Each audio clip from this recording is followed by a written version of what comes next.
사람들이 무슨 일을 하든지 많은 수고를 했는데 이렇게 말합니다. 헛수고로 돌아갔다고 말합니다. 마찬가지로 예배가 헛예배 드리는 분들이 많습니다. 예배는 과연 어떤 것일까요? 흔히 말하는 나는 예배를 드렸다고 말하는데 그 예배를 하나님 안 받으신 예배가 있습니다. 헛수고 있습니다. 어쩌면 지금까지 그렇게 헛수고하신 분들이 계십니다. 우린 지금 하나님 앞에 나와서 이 예배를 드리고 있는데 신앙생활에서 가장 중요한 것은 왜 예배입니까? 하나님께서는 예배자를 찾으시기 때문입니다. 귀담아 들으시고 예배 때마다 나는 과연 이 예배가 하나님 받으시는 예배인지 참 예배인지 진짜 예배인지 진실한 예배인지를 오늘 분별하시는 시간이 되시길 바랍니다.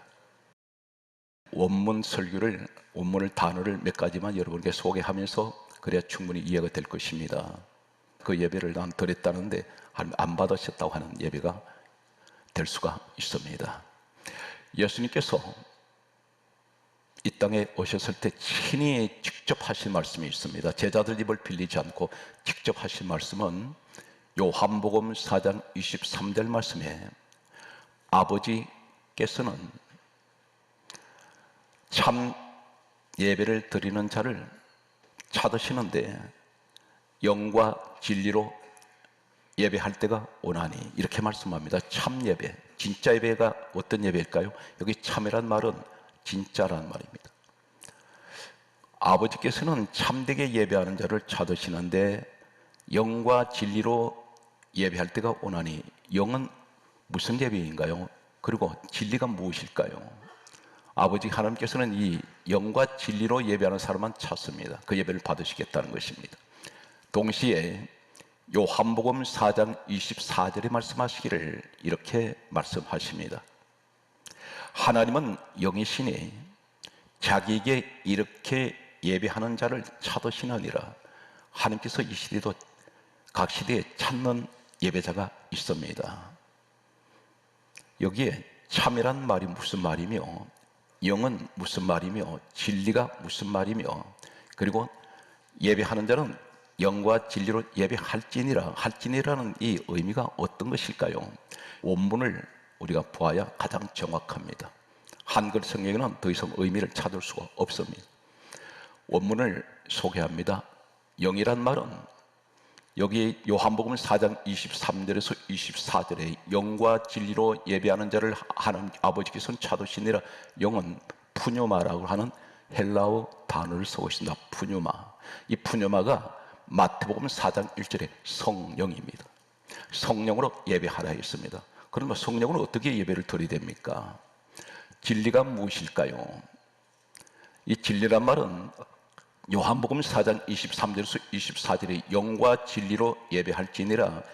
영과 진리로 예배하는 자를 아버지께서는 찾으시느니라. 여기에 진리란 말은 원어를 소개하겠습니다. 신약 성경은 헬라어 원문입니다. 여기에서 영어 성경 각국으로 다 번역이 됐던 것들인데 이 번역된 것 가지고는 충분한 어떤 이해를 도울 수가 없습니다. 알레데이아라고 부릅니다. 진리란 말은 알레데이아. 이 말이 무슨 말이냐면 고린도 후서 6장 7절의 진리의 말씀, 이 진리가 알레데이아입니다. 다시 말해서 성령과 말씀으로 예배하는 자를 찾으신다는 것입니다. 여기 참이란 말이 나옵니다. 참이란 말은 알레티노스입니다. 헬라어는 알레티노스. 이 말은 요한계시록 19장 11절에 진실이란 뜻입니다.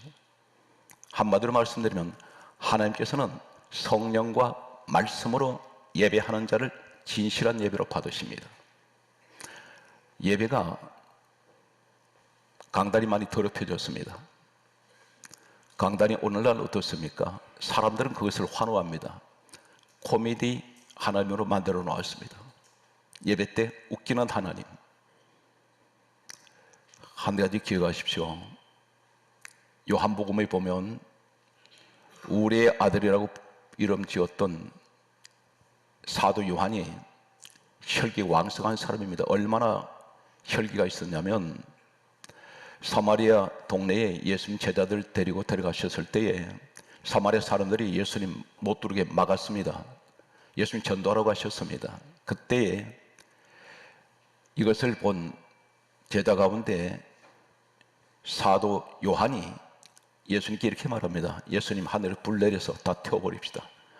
이렇게 혈기가 많았던 이 사람이 예수님 가슴에 몸을 기대고 사랑의 설교를 듣다가 변화가 되었는데, 예수님 가슴에 겁없이 품에 안겨서 혼자서 들어누워 있는 이 사랑하시는 제자란 자가 사도 요한입니다. 그런데 요한계시록에 와서 이 사람이 유배가 되었을 때에 밤모섬에 던져졌을 때, 그가 예수님께서 나타나셨을 때 그는 자신이 죽은 것 같다고 했습니다. 예배는 감히 하나님 앞에 우리는 혼이 나갈 정도로 죽은 몸이 될 수가 있습니다. 그런데 거기서 강단에서 더구나 하나님, 웃기는 하나님으로 깔깔거리고 우리 웃는 것을 하나님 조롱하는 것입니다. 그리고 예배 드렸다고 말합니다. 세상 지식 이야기, 이런 이야기는 하는 말씀 아닙니다. 계속해서 말씀을 보면 하나님께서, 예수님이 친히 이렇게 말씀합니다. 영과 진리로 예배할지니라. 할지니라, 이 말이 무슨 말이냐면, 이 말은 헬라어 원문에는 데이라고 부릅니다. 세 가지를 소개합니다. 누가복음 13장 16절에 보면 합당하다, 이 말이 데이입니다. 무슨 말입니까? 성령과 말씀으로 예배하는 것이, 이것이 진실한 예배인데 이것이 합당하다, 그 뜻입니다. 또 한 가지는 성경 말씀은 또 이렇게 말씀합니다. 고린도 후서 5장 10절에 반드시라 말이 데이입니다. 할지니라, 이 말이 데이. 무슨 말이냐면 성령과 말씀으로 예배드리는 것이 진실한, 이것이 반드시 너는 그렇게 예배드리라, 이것이 반드시란 말은 데이를 쓰고 있습니다.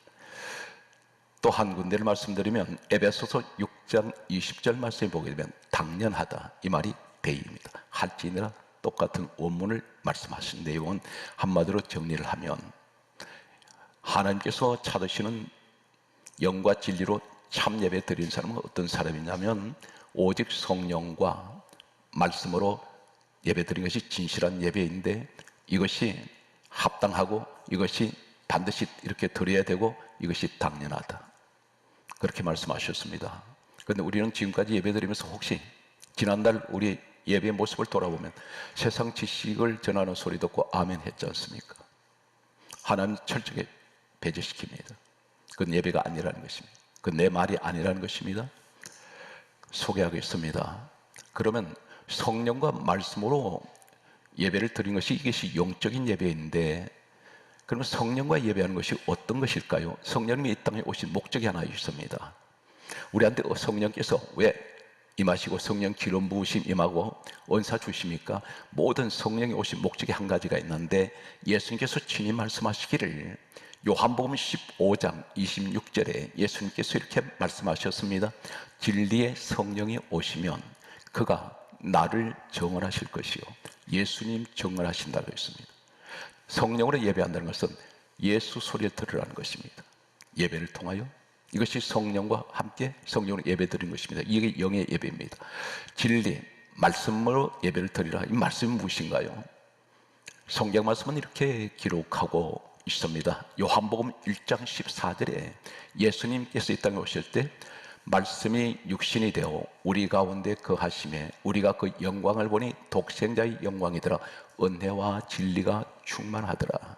말씀으로 계셨던 예수님은 말씀합니다. 이 땅에 독생하신 예수님이 말씀으로 오셨습니다.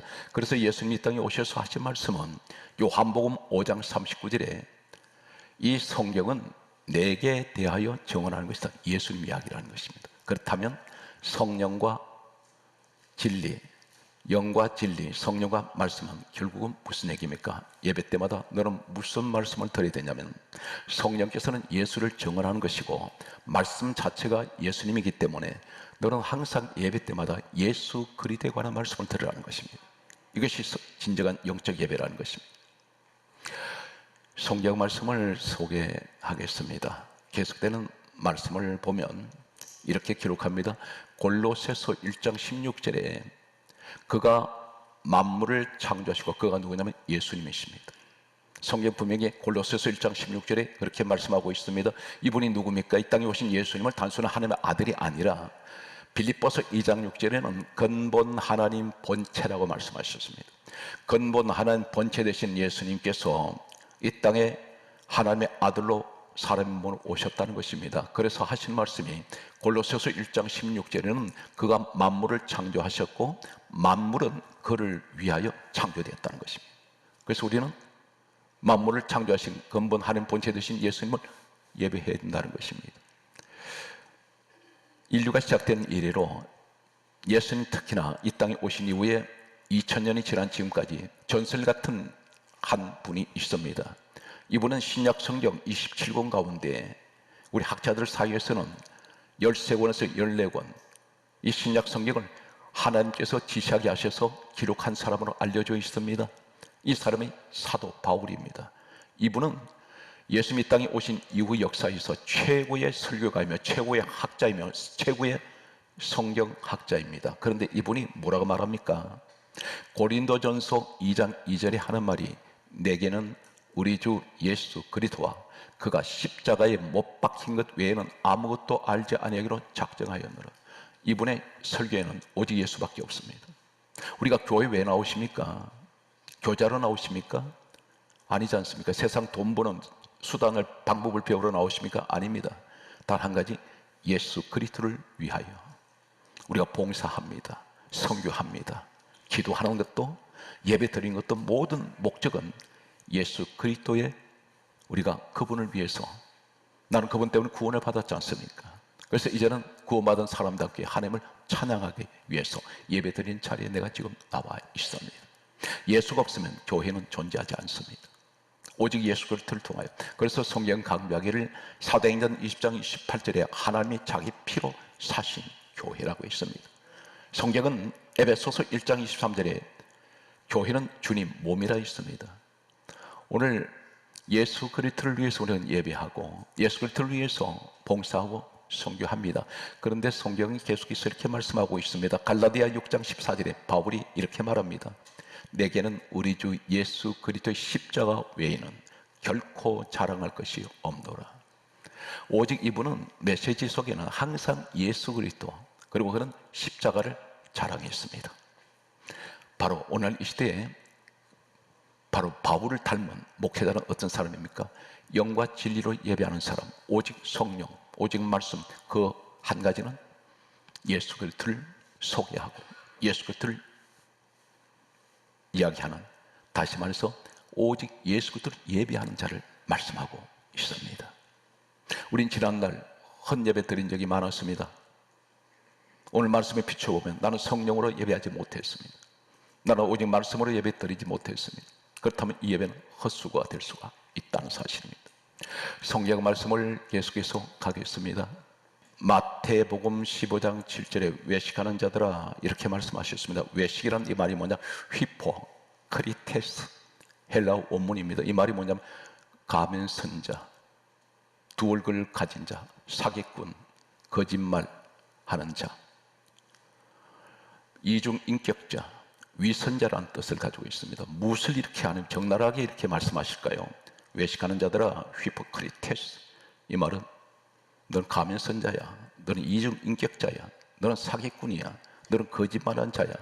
이 말이 무슨 말이냐면 바로 마태복음 15장 8절에 대단히 무서운 경고를 하십니다. 이 백성이 입술로는 나를 공경하되 마음은 내게서 멀도다. 사람의 계명을 교훈 삼아 가르치니, 사람의 교훈, 계명, 이 무엇이냐면 한 말씀이 아니라는 것입니다.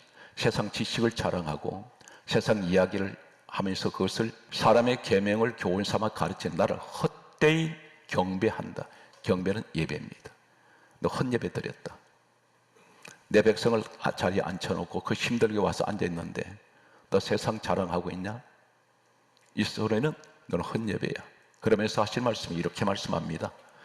마태복음 15장 10절에 하신 말씀이 듣고 깨달으라 이렇게 말씀합니다. 듣고 깨달으라는 것입니다. 그러면서 11절에 뭐라고 말씀하냐면 사람이 입으로 들어가는 것이 더럽게 하는 것이 아니라 입에서 나오는 그것이 더럽게 하는, 이게 뭐냐면 더럽다는 말은 썩었다는 것입니다. 구역질 난다는 것입니다. 그게 뭐냐면 너 입에서 나오는 소리가 세상 소리를 하고 있으니, 내 백성이 그 소리를 듣고 있으니 주의 종에게 말씀합니다. 너 사람이 계명을 교훈 삼아 가르치고 있으니 너 입에서 나오는 것이 더럽다는 것입니다. 그러면서 이렇게 말씀합니다. 마태복음 15장 14절에 맹인을 인도하면 둘이 다 구덩이에 빠지느니라. 주의 종도 가르치는 자도 따라가는 자도 같이 구덩이에 빠진다는 것입니다. 예레미야 23장 16절에 이렇게 말씀합니다. 너는 선지자의 말을 듣지 말라. 선지자의 말을 듣지 말라. 그렇게 말씀하면서 그들이 전하는 것은 헛된 것을 가르치나니. 대단히 충격적입니다. 헛된 것 가르치고 있다 했습니다. 그러면 사실 말씀이 그들이 말하는 묵시 하나님 말씀입니다. 비밀의 말씀을 전하는 것은 자기 마음에서 말미암은 것이요, 전하는 자가 지 마음에서 지 감정적으로 전하고 있다는 것입니다. 그러면 사실 말씀이 이는 여호와의 입에서 나온 것이 아니니라. 한 걸음 더 나가서 이렇게 말씀합니다. 예레미야 24장 30절에서 32절에 말씀하시기를 하나님 말씀을 도둑질하는 자들을 내 선지자를 치리라 그럽니다. 도둑질한다 그랬습니다. 하나님 말씀을 빙자하는 자들, 그 아멘을 강요하는 자들. 여기 사실 말씀이 그들이 거짓과 헛된 것으로 하나님 말씀은 내 백성을 미혹하게 하고 있다 그랬습니다. 미혹하는 그들을 내가 보내지 않았다. 하나님 말씀은 종을 안 보냈다는 것입니다. 보내지 않았는데 내 백성에는 아무 유익이 없느니라. 이것이 듣는 사람도 같이 죄를 짓는 것입니다. 우리는 앞으로 이제 이 땅을 떠날 때까지는 우리 남은 삶 속에 예배 생활은 어떻게 됩니까? 오직 성령과 말씀으로 예배하십시오. 이것이 영과 진리로 예배하는 자 하나님은 찾으십니다. 오늘 현장 되시기를 예수 이름으로 축복합니다. 성경 말씀을 계속해서 찾아가겠습니다. 성경 말씀을 보면 이렇게 기록합니다. 신명기 4장 이전에 따라서의 말씀을 가감하지 마라. 이 가방이 뭐냐면 말씀을 더하거나 빼지 말라 했습니다. 있는 그대로 성경을 성경대로 전하라는 것입니다. 신명기 12장 3절에는 역시 강조합니다. 두 번을 강조하기를 말씀을 가감하지 말라. 잠언 30장 6절에 최고의 천재, 지혜 왕이라는 대명사를 가진 솔로몬이 자신의 머리를 자랑하던 이 사람이지만 하나님께서는 이 사람에게 뭐라고 성경에 기록하게 하냐면 잠언 30장 6절에 너는 말씀 외에 다른 것을 더하지 말라.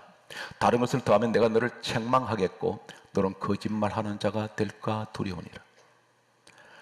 솔로몬 같은 사람에게도 너는 말씀 외에 다른 것 더하지 마라. 사랑하는 성도 여러분, 우리가 가지고 있는 이 성경 66권은 하나님께서 천지 창조하신 말씀이 기록되어 있습니다.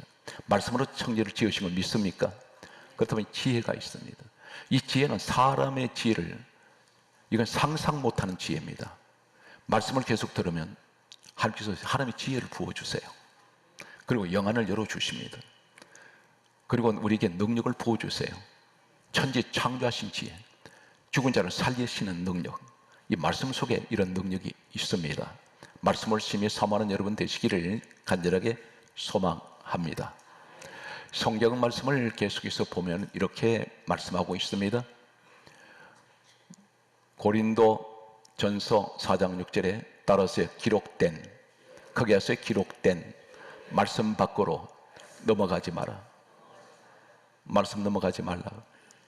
말씀에 들은 거 보태지 말라는 것입니다. 하나님 말씀을 계속 들으면 내 영혼이 기뻐요. 근심이 달아납니다. 오늘 현장 되시기 바랍니다. 성경 말씀은 계속해서 우리에게 이렇게 말씀하고 있습니다. 계속되는 말씀을 보면 오늘 하나님께서 나에게 하신 말씀은 골로새서 2장 8절에 잘 들으십시오.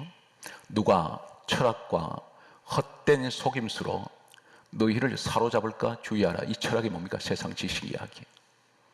그리고 헛된 속임수라 있습니다. 그 속이는 것이다.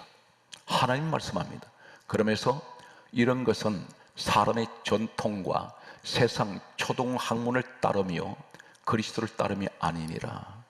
우리가 세상 지식을 아무리 자랑하고 박사학위를 수십 개를 가지고 아무리 무슨 얘기를 떠들어도 하나님은 그 세상 초동 학문이라는 유치원 수준이라는 것입니다. 오늘 우리는 기독교는 무슨 종교입니까? 말씀 종교입니다. 이 말씀을 믿어야 구원이 있습니다. 믿습니까? 어느 정도로 말씀합니까? 요한복음 1장 1절에 말씀은 하나님이라 했습니다. 오늘 말씀을 통해서 하나님 만나시는 영과 진리로 예배하는 진정한 예배자가 되시기를 간절하게 소망합니다.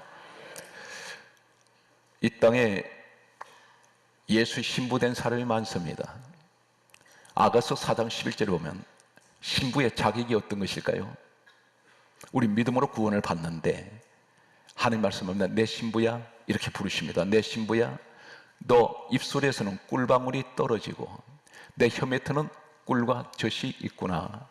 시편 119편 103절에 주의 말씀의 맛이 내게 어찌 그리 단지요 꿀보다 더 단이다. 꿀은 말씀입니다. 신부되는 성도에게는 항상 그 말씀이 꿀 같은 말씀이 입에 늘 머금고 있다는 것입니다. 무슨 말을 해도 하는 말씀의 은혜가 있는 사람, 항상 이 사람에게는 꿀방울이 떨어집니다. 그리고 혀 밑에는 꿀과 젖이 있다 있습니다. 꿀은 말씀이고 젖은 은혜를 말합니다. 혀 밑에 머금고 있는 소리들, 항상 그 소리는 은혜의 소리, 감사의 소리. 우리 하나님 말씀에 가는 것은 안 되는 것이 하나도 없습니다. 불가능이 없습니다.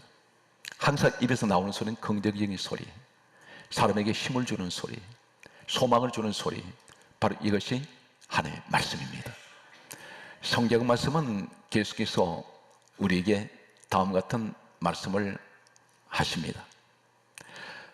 시대가 타락하면 어떻게 되는지 아십니까? 성경에 그렇게 하나님 예언하셨습니다. 시대가 타락하면 영적으로 어두울 때, 이 시대가 가장 영적으로 어두운 시대인데 사무엘상 3장 1절에 보면 말씀이 희귀하여 이렇게 말씀합니다. 이 말이 무슨 말이냐면 시대가 타락할수록 세상 소리는 난무하는데 하나님 말씀이 점점 귀해진다는 것입니다. 말씀을 들을 수 있는, 말씀이 들려오지 않습니다. 지금은 설교 홍수입니다. 우리나라의 기독교 방송만 5개, 6개입니다. 채널 돌리면 24시간 계속해서 설교가 쏟아집니다. 그런데 정작 마치 장마철에 장대비가 쏟아지는데 사방에 물천지입니다. 그런데 정작 사방에 물은 사방에 있는데 마실 물이 귀해요. 시대가 그렇다는 것입니다. 시대가 타락하면 세상 소리는 난무하는데 하는 말씀은 점점 귀해질 것이다. 이 말씀이 아모스 8장 11절에서 12절에 이렇게 말씀합니다. 날이 이를지라 마지막 때가 가까이 오면 말씀을 듣지 못한 기갈 시대가 오는데 말씀 가뭄이 온다는 것입니다. 그래서 사람들이 이 바다에서 저 바다까지 나라를 왕래하면서까지 말씀을 구하려고 돌아다니는데 말씀을 구하지 못합니다. 말씀 들을 수 있는 말씀들이 없다는 것입니다. 성경 말씀은 이제 정리하겠습니다.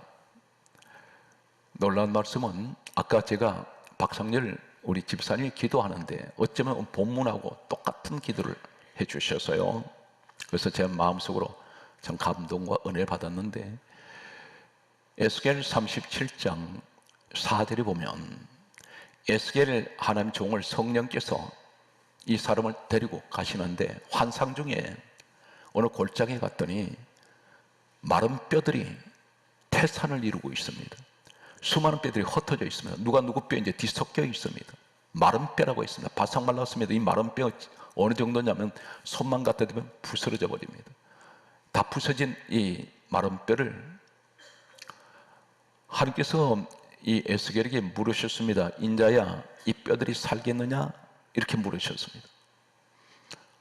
그랬더니 에스겔이 장담을 못합니다. 하나님께서 아시나이다. 그런데 하나님께서 이 에스겔에게 뼈들이 어떤 뼈들인지를 가르쳐 주셨습니다. 에스겔 37장 11절에 이 뼈들은 이스라엘 온 족속이라 이스라엘 민족이라는 것입니다. 그러면서 하나님께서 그 이스라엘 민족들이 무슨 말을 하는지 듣고 계셨습니다. 저들이 말하기를 우리 뼈들은 말랐고 우리 소망은 없어졌으니 우리 다 멸절되었다. 이 말이 무슨 말인가? 어쩌면 영적으로 봤더니 우리 민족입니다. 우리 민족은 지금 마른 뼈입니다. 무엇이 말랐습니까? 인정이 말라버렸습니다. 사랑도 말랐습니다. 교회 안에는 은혜가 말라버렸습니다. 냉정합니다. 교회가 가장 사랑을 많이 강조해야 될 곳이 교회인데 사랑이 가장 메말라버린 것이 교회이고 소위 교회 다니는 사람들입니다. 은혜가 바닥나버렸습니다. 기도가 말랐습니다. 감사도 말라버렸습니다.